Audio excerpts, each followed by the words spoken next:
Hey friends, it's me, Em again, and welcome back to my channel where we talk about all things sinister. If you're interested in true crime, or if you like all things horror related, make sure you hit that like and subscribe button. That way you can join me for some morbid conversation.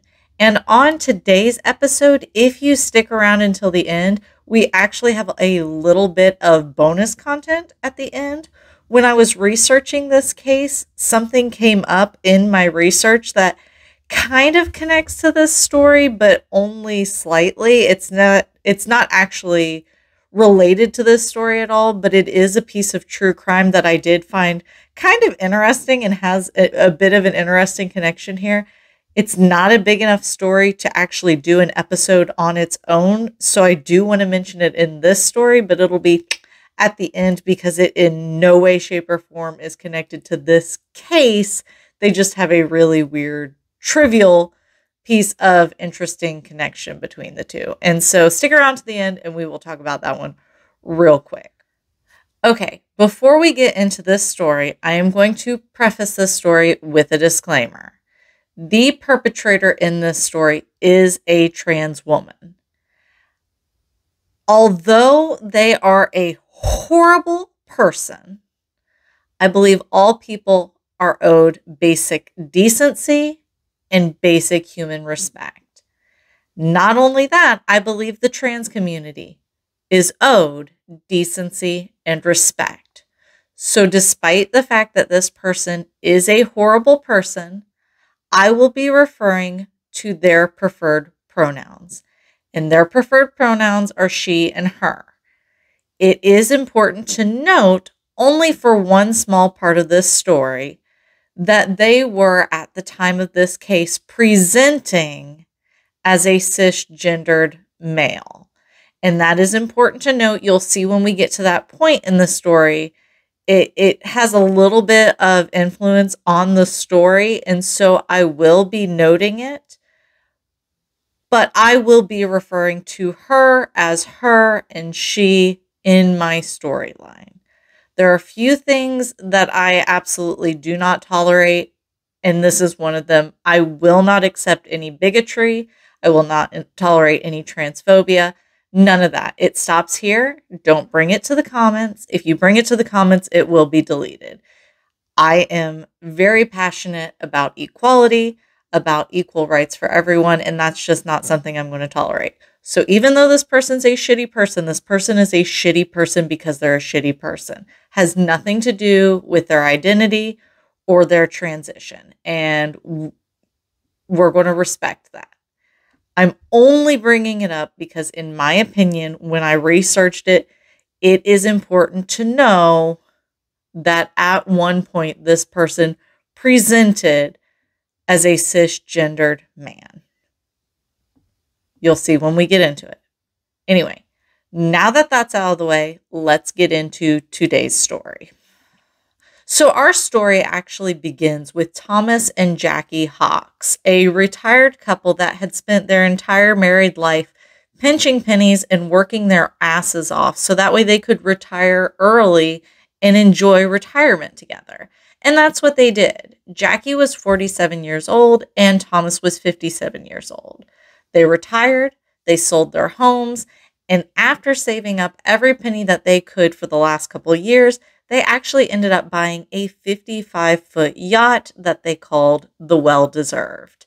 And they would take the Well-Deserved and they would use it as their home on the water. That's where they lived, that's where they stayed, and they would take this boat and they would travel to Cabo San Lucas in Mexico and all over. That's what their dream retirement was. And they were living the dream together. They were living out the retirement that they wanted to have.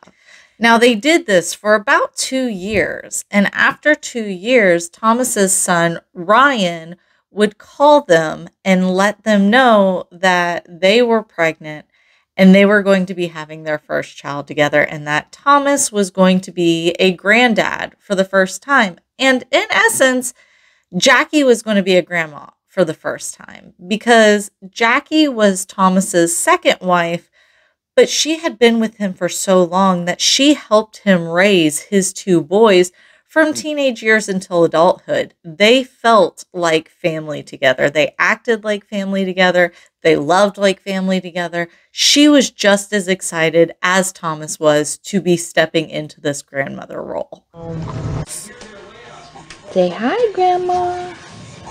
Say hi, Grandma. You gonna smile? Huh? You gonna smile? You're such a dove. Yes, you are. You're just a tiny little boy. Yeah. There's Grandpa holding his little grandboy. I love you, Grandpa. I miss you, Grandpa. Yeah, there's a smile for Grandpa. Yeah, there's a smile for Grandpa. He loves you too. He misses you. Yeah. Jim.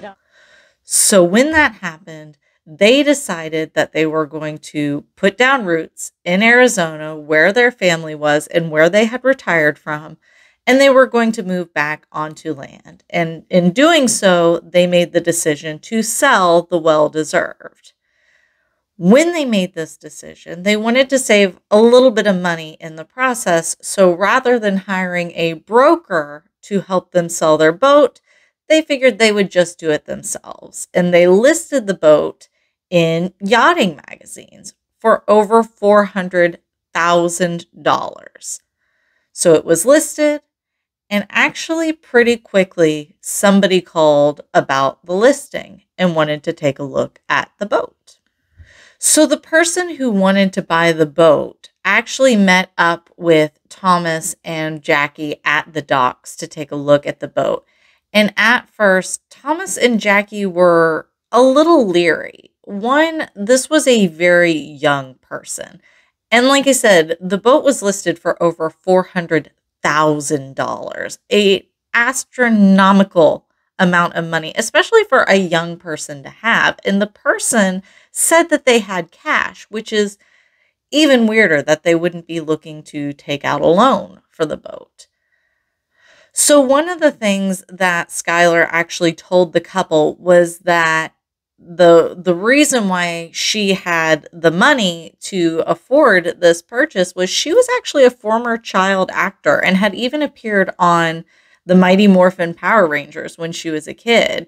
And she took the money that she had made as a childhood actor and had rolled it into investments and things like real estate and had used that money and had it grown. And so that put them a little bit more at ease. But Skylar at the time was a male presenting, cisgendered presenting former Marine who had been discharged. A little intimidating in appearance to them. I mean, granted, Thomas was a former parole officer. Thomas used to, be into bodybuilding, but they're older couples. And here you have a young, fit, strong looking, intimidating person. So Skylar, in an effort to put the couple at ease, had called her wife at the time. And Jennifer, her wife, showed up at the docks. And when she showed up, she was pushing a stroller with their 2-year-old child in it. And she was heavily pregnant. And when Thomas and Jackie saw this, they were reassured. You had a family unit with one little kid and another on the way and a wife, and they just kind of looked like a happy little family. So it reassured them that it wasn't just somebody coming to mug them or rob them or, whatever. They were a little bit reassured by this. And Jennifer had spoken to them, and Skylar had spoken to him and said their dream was to purchase this boat and actually use it as a business to take families out on the water to go fishing and have daily excursions. And they wanted to use it as a business tool, less for pleasure, more for business. And so the Hawks were really reassured by this little family unit. So after about a day or so had passed, they had decided to finalize this deal. Thomas and Jackie were in agreement to sell the boat to Skylar and Jennifer, and Skylar and Jennifer were in agreement to actually purchase the boat off of Thomas and Jackie. So on November 15th, 2004, that is when they would meet up to make the final transaction and collect the money and sign the paperwork.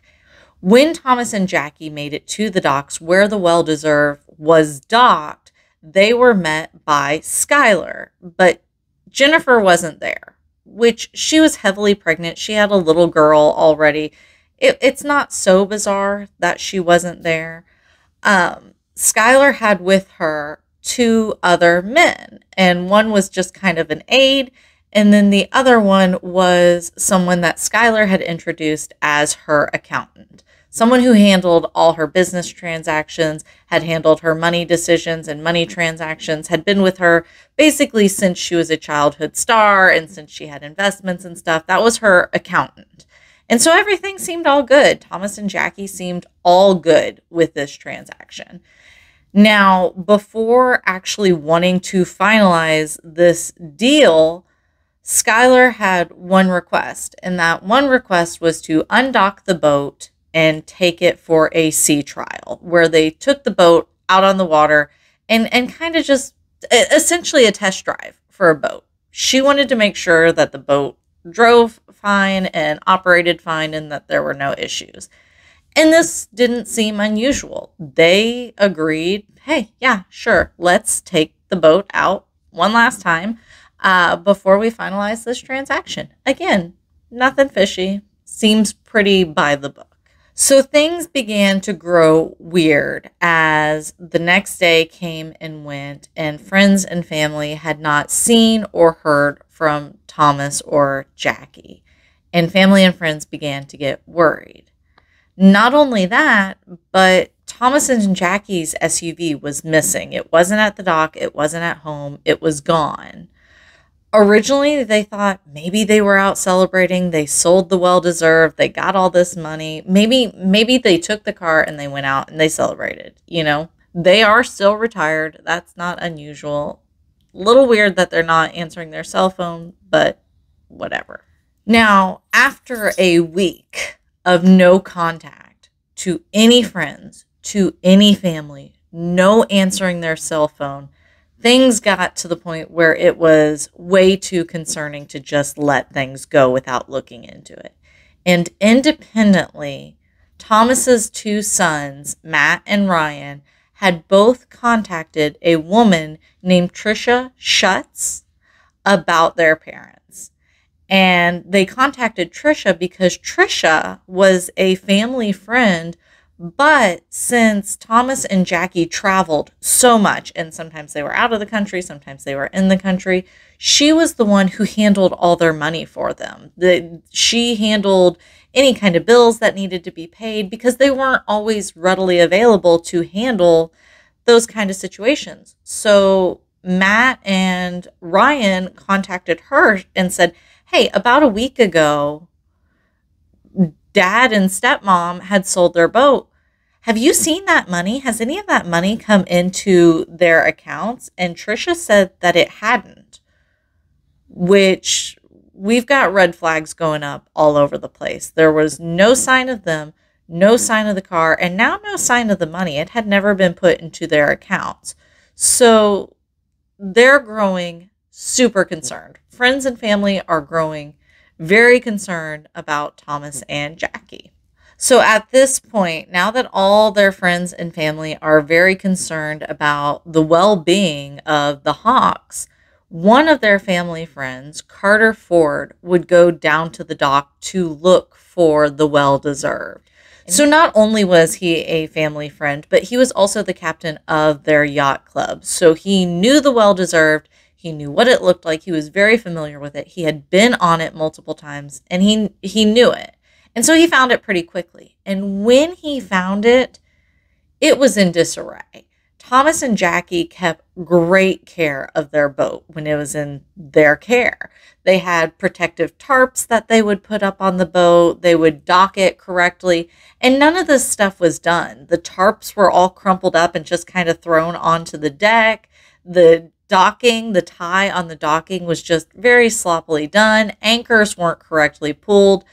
It was obvious that the Hawks had not been the ones to dock this boat because it was not done in the careful style that they had always done it. It was very sloppy work.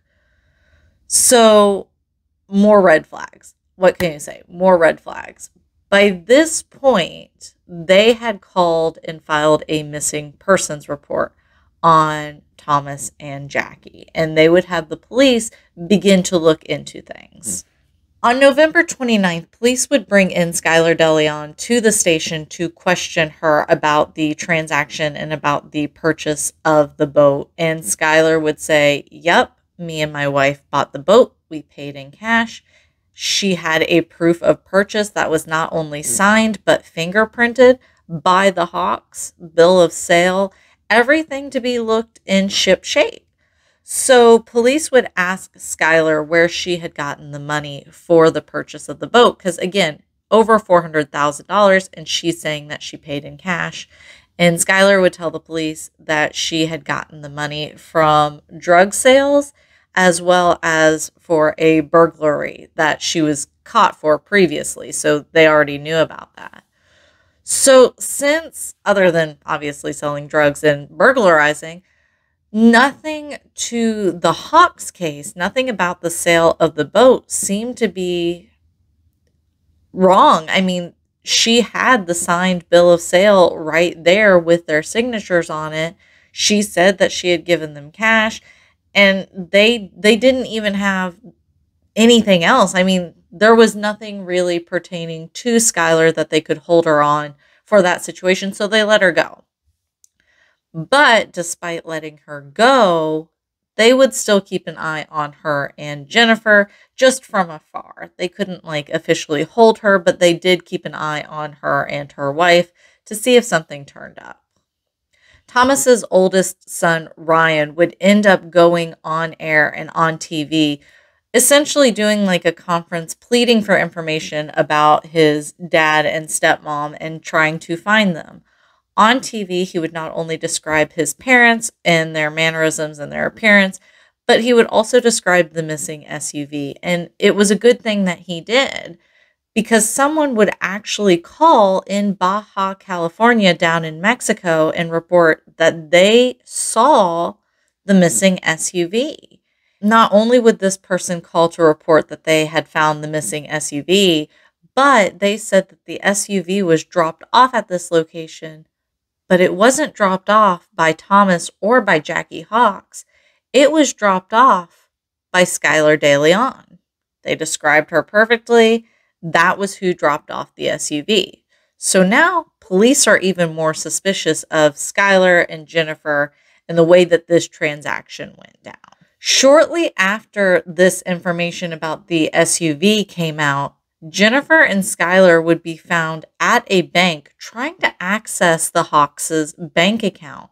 And what was weird about them attempting to access the bank accounts was they had a signed power of attorney from the Hawks. It had Thomas's signature on it, and it had Jackie's signature on it. The signatures were authentic, but one big clue is that instead of signing Jackie Hawks, Jackie had signed her name as Jackie Hawk, no S at the end. So it kind of tipped them off that something wasn't right here. You don't mess up signing your name, and it was blatantly, purposely left off. So more and more evidence is stacking up against Skylar, but we still don't have any bodies. We still don't have any kind of crime scene right now. We just have a missing couple. We don't know where they're at, but Skylar and Jennifer are definitely looking very suspicious at this point. So despite not having any bodies or an active crime scene, they did have enough evidence to get a search warrant and be able to search the apartment of the Deleons. And when they did, there was another piece of pretty damning evidence. And that was a tape recorder that had been stolen from the Hawks, and it had included a tape inside that had been partially taped over with the Deleons' memories, but it was taped over the Hawks' family memories. So it was quite obviously their things. It was their tapes because there was still some video footage of them on this tape, and it had just been taped over. So frustratingly, at this point, there was still no evidence of like an actual murder. There were no bodies, there was no blood, there was no like bullet holes, there was nothing on videotape. There was nothing that they could use to convict them of murder or anything. Right now, we just kind of have weird evidence, but nothing that's speaking out directly to a murder case.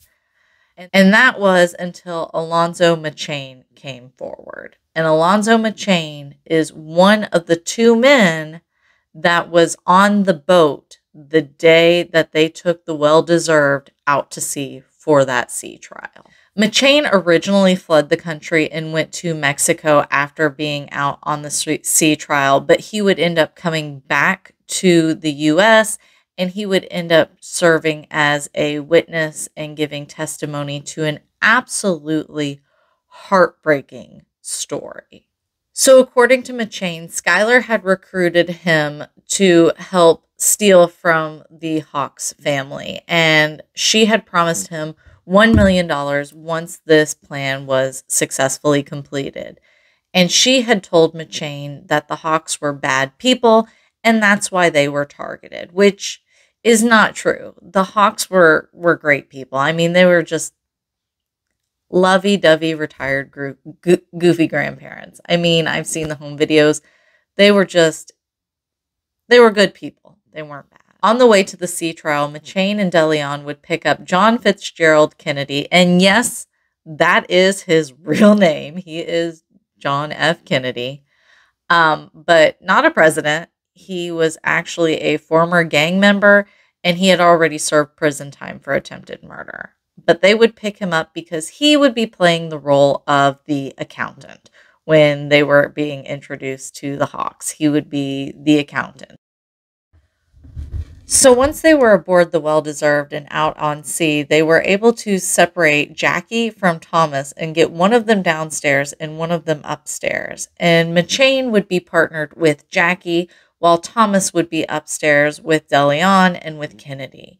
And when they were separated, McChain would overtake Jackie and end up getting her handcuffed and bound. And likewise, the two upstairs would overpower Thomas and get him chained and handcuffed and bound. At this point, they would end up bringing the couple together upstairs where they had all the documentation ready to go. The bill of sale and transfer of ownership to the boat, as well as power of attorneys to Jackie and Thomas's banks and things of that nature. And they had promised the Hawks that, listen, you sign this paperwork, you transfer the boat over to us, you give us power of attorney over to us so we can take over your bank accounts, then everything will be fine. That's what this is. That's what it's about. We're just here for money, and then everything will be fine. So fearing for their lives and having no real other options, that's what Thomas and Jackie did. They signed all the documentation that was put in front of them in hopes that they would be able to make it home safely. So unfortunately, once the documentation was signed, there was no real motivation to spare the couple. They had what they wanted, and they needed nothing else from the couple. So rather than sparing the couple, they would end up taking them to the deck of the boat. And that is where they would wait, handcuffed, blindfolded, mouths taped, sitting side by side. McChain would say that Jackie was trying to hold Thomas's hand and that he was rubbing her hand trying to comfort her, but they were very limited on what they were able to do because, like I said, they were bound this entire time. So they would sit in fear for hours while the boat was taken further and further out to sea. And once the boat was taken further out to sea, Deleon and Kennedy would end up removing one of the boat's two anchors and bringing it to the deck and getting it ready to be thrown over the boat without actually being attached to the boat. They were removing the anchor from the boat. And when the anchor was removed from the boat, they would begin to tie Jackie and Thomas to the anchor. And during this process, Thomas, respect to Thomas, blindfolded, not seeing what he's doing, handcuffed and bound, he would let out a kick that was so hard it would end up hitting Skylar and not only knocking her off her feet, but knocking her back, like with enough force to knock her away from the couple. But this still didn't really do much because they were blindfolded, they were already tied up, and they were overpowered. Kennedy would end up going to Thomas and punching them in the face. I read kind of mixed stories. I'm not sure if it knocked him out. I hope for his sake that it did, but I'm not confident that it did.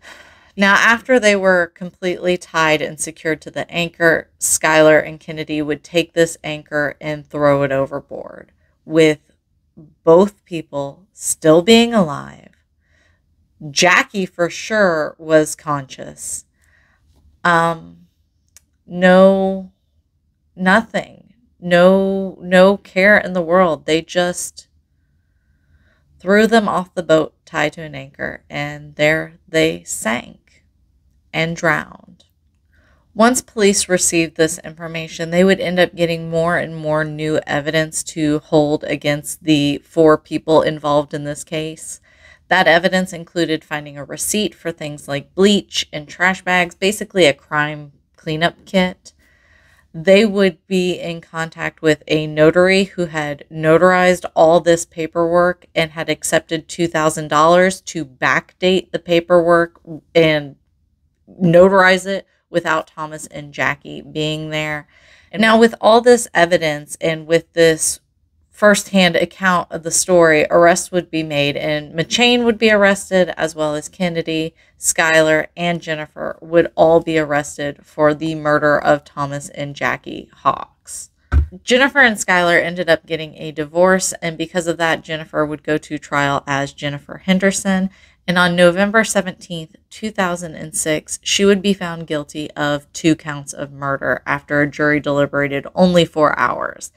Despite the fact that she was not actually on the boat at the time of the Hawks' death, they found that her planning and convincing and conspiring had surmounted to enough involvement that she was just as guilty of their deaths. She had helped plan the whole thing, and despite the fact that she wasn't there to facilitate it, her being involved in the planning process was enough to convict her of murder.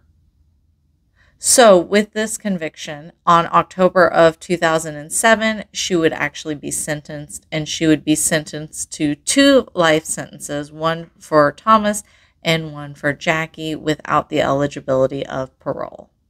Kennedy would be found guilty on February 19th of 2009 after just 3 hours of deliberation, and he would be found guilty on 2 counts of murder. And because of this, on May 1st, 2009, he would receive the death penalty. He would be sentenced to death, and Kennedy is still on death row waiting for that sentence to be carried out. So he's still alive, but he is alive waiting on death row.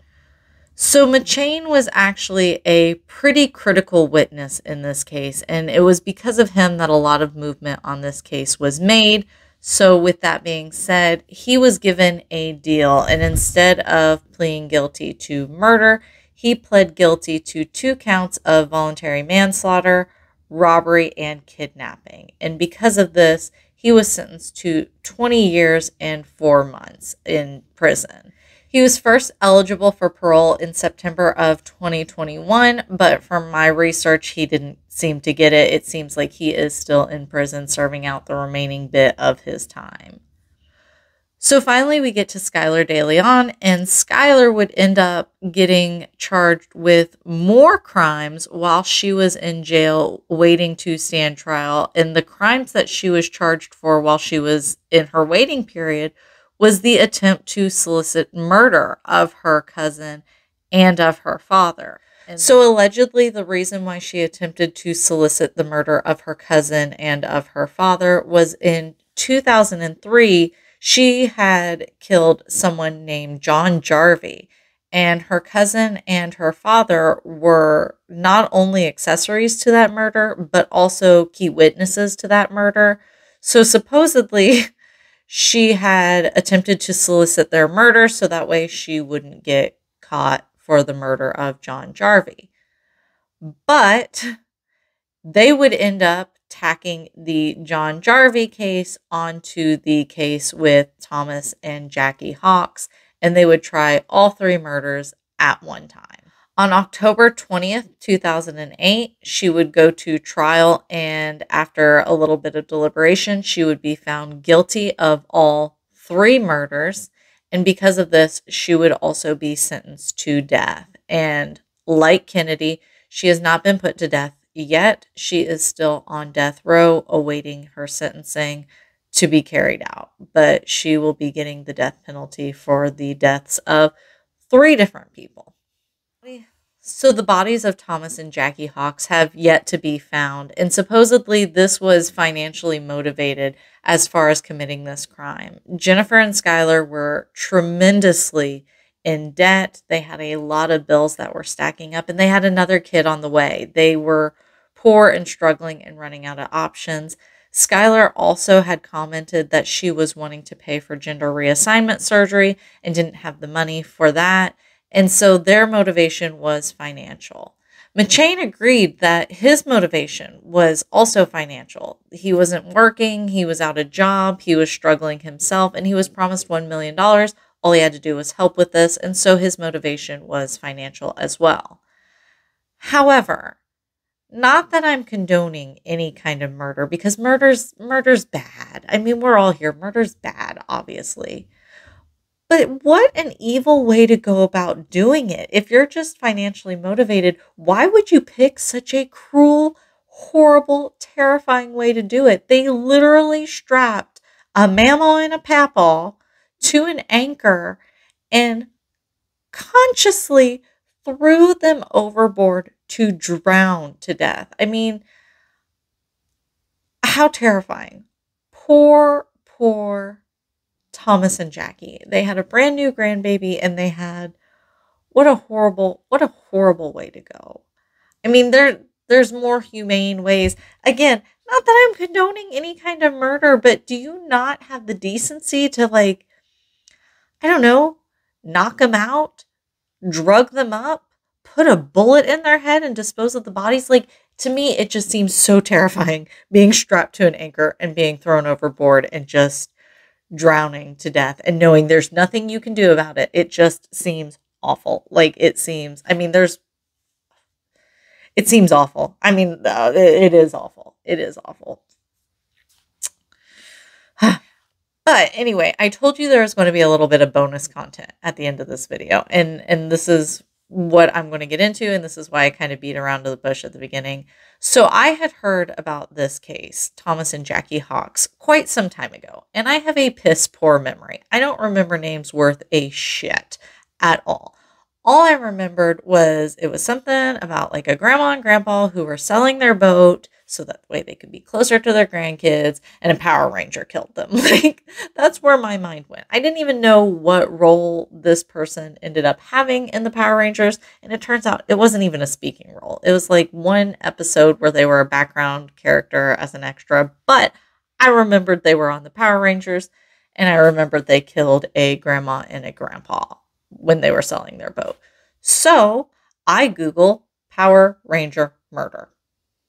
Power Ranger murder. It seems like a unique enough Google search that it will allow me to start my Google search into diving into the story and at least getting the people's names and kind of getting my foot in the door as far as figuring out where to start on this story. But when I typed in Power Ranger murder into Google, it did not pull up this story. What it did pull up was Ricardo Medina Jr., who was the Red Ranger from Power Ranger Wild Force and like a main themed character. And then he would go on to play in another Power Ranger show. And so he was a Power Ranger. He wasn't just in the Power Rangers. He was a Power Ranger. I'll put a picture of him from the show. But it pulled him up because it turns out he had stabbed his roommate to death with like a Conan Barbarian sword. Like, And this isn't really enough to do a full episode about because it was pretty cut and dry. Medina actually is the one who called 911. He pled guilty. He said that it was in self-defense. And I mean, I don't want to make light of somebody dying, but it wasn't really a big story. There wasn't a lot there. He admitted to it. Yeah, he did it. He did it in self-defense. He was found guilty. Well, he pled guilty. And he ended up, he got 6 years for it. So he's currently in prison serving his time for it, just 6 years because it was in self-defense, supposedly. But I just thought that was really weird that, like, you think, there was a Power Ranger that killed somebody. Let me look into that. Ooh, there were 2 people on Power Rangers who killed people? I don't know. I thought that was funny. I thought it was pretty unique that somebody from the Power Rangers would go on to kill somebody, but apparently it's not that unique because it's happened twice. Somebody associated with the Power Rangers went off to kill someone and it happened twice. So just know that, I guess. Just know that information. I just thought it was kind of interesting. So if you want more information on this story, do what I did. And don't do what I did. Don't Google Power Ranger murder because you will not get Thomas and Jackie Hawks. But if you type in Power Ranger murder yacht, you will. But obviously from there, I ended up finding out who they were and I was able to get into the story a little bit more in detail. And now you know their names and you can read more about it. So anyway, that is it. It is always interesting sitting here and chatting with you guys. And like I always say, if this is the kind of content that interests you, make sure, if you haven't already, to hit that like and subscribe button and turn on your post notification bell. That way you'll be notified the next time I sit down right here for another morbid conversation. And until next time, as always, take care, stay safe, and I'll talk to you later. All right? Bye.